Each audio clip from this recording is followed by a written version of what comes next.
واسطے ایسے مسلمان بنو کہ تمہارے ذریعے سے تمہارا اسلام چمکے، روشن ہو، یہاں کی حکومت تمہاری تعریف کرے۔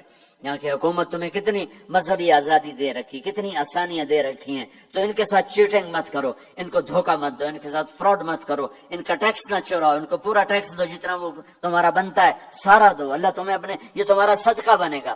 زکوٰۃ تو مسلمان کو دی جاتی ہے، یہاں تمہیں نظر نہیں آتا، اپنے پاکستان میں انڈیا میں زکوٰۃ بھیجو، لیکن صدقات ان کالوں کو دو جو غربت کے مارے تمہارے گھروں میں کام کرتے ہیں، تمہارے پاس کام کرتے ہیں، ان کو صدقات دو، نفلی صدقات، ان کو جتنا دے سکتے ہو دو، یہ تمہارے ہمدرد بنیں گے، تم سے محبت کریں گے، تم سے تمہارے قریب آئیں گے، تمہارے احسان مند ہوں گے۔ مسلمان بخیل نہیں ہوتا، مسلمان سخی ہوتا ہے۔ تم ایسے جوڑ کے کیا کرو گے؟ قبر میں کتنے لے کے جاؤ گے؟ تو میرے نبی نے فرمایا ایک سچ بولو، ایک دھوکہ نہ دو۔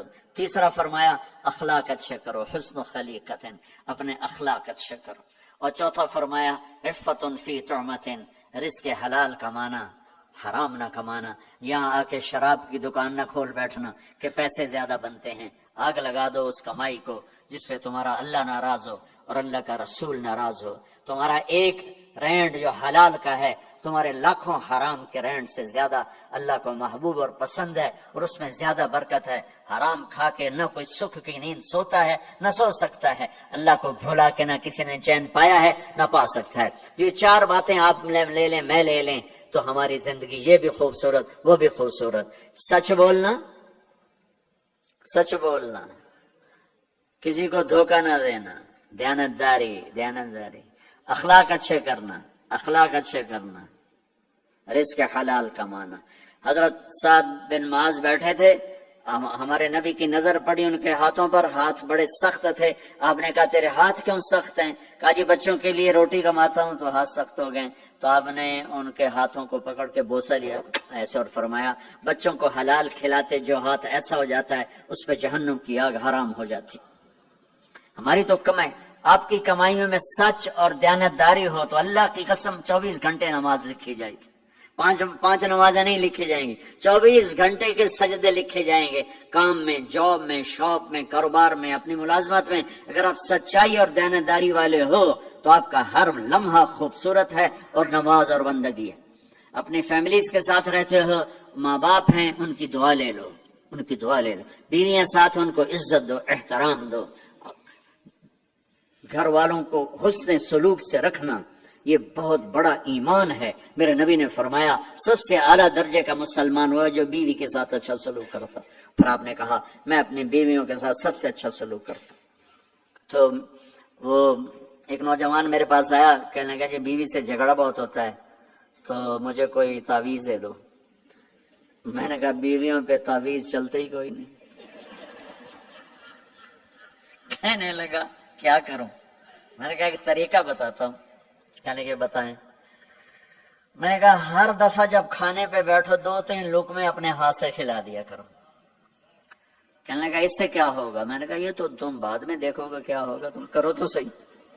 کچھ 2 ہفتے گزرے، میری اس کی اچھی دوستی تھی، اللہ اس کی بخشش فرمائے، تو فوت ہو گیا۔ میں نے پوچھا، اس کا فون آ گیا نا، تو میں نے پوچھا وہ میری بات پہ عمل کیا؟ کہنے لگا نہیں۔ میں نے کہا کیوں؟ کہنے لگا شرم آتی۔ میں نے کہا لڑتے ہوئے شرم نہیں آتی؟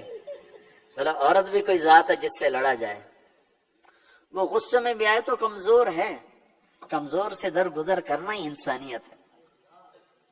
میرے نبی نے فرمایا شریف آدمی بیوی سے دب کے چلتا ہے اور کمینہ آدمی بیوی کو دبا کے چلتا ہے۔ تو میں کمینہ بن کے نہیں رہنا چاہتا، میں شریف بن کے رہنا چاہتا۔ یغلبہن اللئیم وَيَغْلِبْنَ الْكَرِيمَ لَأَنْ أَكُونَ مَغْلُوبًا كَرِيمًا أَحَبُّ إِلَيَّ مِنْ أَنْ أَكُونَ لَئِيمًا غَالِبًا۔ سبحان اللہ۔ کہ میں شرافت والا بننا چاہتا ہوں، کمینہ نہیں بننا چاہتا۔ میں نے کہا تمہیں لڑتے ہوئے شرم نہیں آتی؟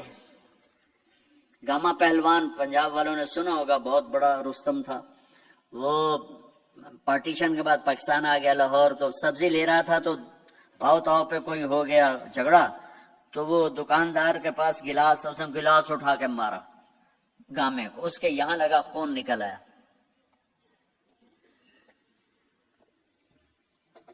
اس نے چپ کر کے پگڑی کھولی اور نیچے سے یوں اس کو لا کر باندھ کے چل پڑا. تو لوگ انہوں نے اس کو پکڑ لیا, پہلوان جی اے مڑا جا بندہ تو مار گیا, تسی انہوں آکھی کچھ نہیں, تسی تو پہلوان. کہنے لگا ماڑے نو مارنے شرم آتی ہے. وہ کہنے لگا کمزور کو مارتے ہوئے شرم آتی. تو عورت پہ ہاتھ اٹھانا یا گالیاں دینا, اس کے ماں باپ کو گالیاں دینا, یہ تو جانوروں کا کام ہے, انسانوں کا کام تو نہیں ہے. میں نے کہا کر اور مجھے بتا. کوئی 2 گھنٹے بعد اس کا فون آیا کہ مولانا صاحب کمال ہو گیا. میں کیا ہوا کہ میں نے اس کے منہ میں لقمہ ڈالا ہوتا, منہ تھے کھلے رہ گئے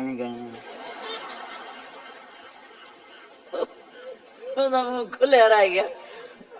مجھ سے کہنے لگی تو خود تو کر نہیں سکتا, کس نے تمہیں یہ سکھایا ہے, کس نے سکھایا؟ اس نے کہا مجھے مولوی طارق جمیل نے سکھایا.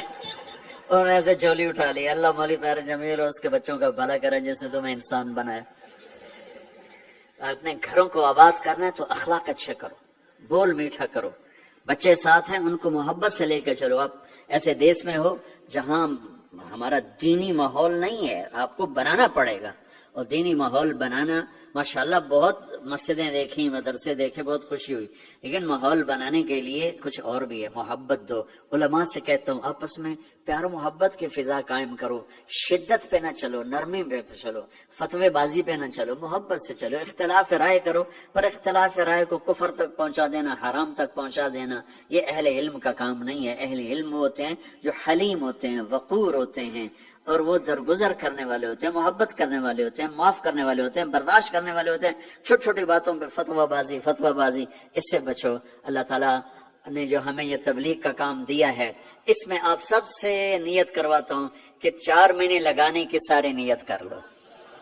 کرتے نا نیت انشاءاللہ. اور چھوٹی سی تشکیل کرتا ہوں کہ ہر مہینے 3 دن آپ لگا لیا کریں. اللہ کا فضل ہے, تبلیغ کا کام تو ہر جگہ ہو رہا ہے. اب ہر مہینے صرف 3 دن جانا شروع کریں. جنید جمشید مرحوم کو میں نے یہ کہا تھا کہ تو 3 دن لگانا شروع کر. وہ کہنے لگا میں تو ناچتا ہوں, اسٹیج پہ گاتا ہوں, میں 3 دن لگاؤں گا, کیسے لگاؤں گا, میں ادھر یہ کرتا ہوں, ادھر تبلیغ کروں. میں نے کہا یہ تیری ڈوز ہے, دوا ہے, تو دوا شروع کر, صحت ہو جائے گی. 97 کی یہ بات ہے. اس نے بات پلے باندھ لی. ہر مہینے 3 دن لگا لیتا جب کراچی میں ہوتا. جب نہیں ہوتا تھا تو پھر نہیں ہوتے تھے. جب کراچی میں ہوتا تو 3 دن. 97, 98, 99, 2000 اور 2001 میں 4 مہینے کے لیے نکل گیا. تو آپ سب مجمع ماشاءاللہ نوجوانوں کا ہے, 3 دن لگاؤ گے, ٹھیک ہے نا. اور اگر کوئی اس مجمع میں کسی سے ناراض ہے تو اٹھنے سے پہلے ہی اس کو معاف کرے. اگر یہیں موجود ہے تو گلے لگے, اور وہ موجود نہیں ہے تو وہاں جا کے اس کے گلے لگ جائے اور اس سے معافی مانگ لے. معافی مانگو گے اللہ آپ کو معاف کرے گا. کسی 2 مسلمان کا آپس میں بائیکاٹ نہیں ہونا چاہیے. کسی 2 مسلمان کا آپس میں بول چال بند نہیں ہونا چاہیے. بیوی سے ناراضگی ہو تو بیوی سے صلح. پتہ کیا نتیجہ نکلتا ہے؟ جب آدمی بیوی سے صلح کرتا ہے تو اللہ اس پر اتنا خوش ہوتا ہے ان کے پچھلے سارے گناہ معاف کر دیتا. تو سارے بھائی نیت کرتے ہو نا, لگاؤ گے نا 3 دن. بھائی دعا کے بعد نکلنا ہوگا تو بھائی مسافر 2 گھنٹے میں نے آپ کے ساتھ بات کی ہے, تو میں روبوٹ تو نہیں ہوں نا, میں بھی اب تھک چکا ہوں. تو بھائی مسافر نہ کرنا. مسافر اتنے رش میں مسافر کرنے بھی نہیں چاہیے. بس زبان سے آپ سلام کو میں جواب دوں گا. درود شریف پڑھو. کریں. Assalamu alaikum wa rahmatullahi wa barakatuh. We'd like to say Jazakallah khairan to the crowd that has come out here today.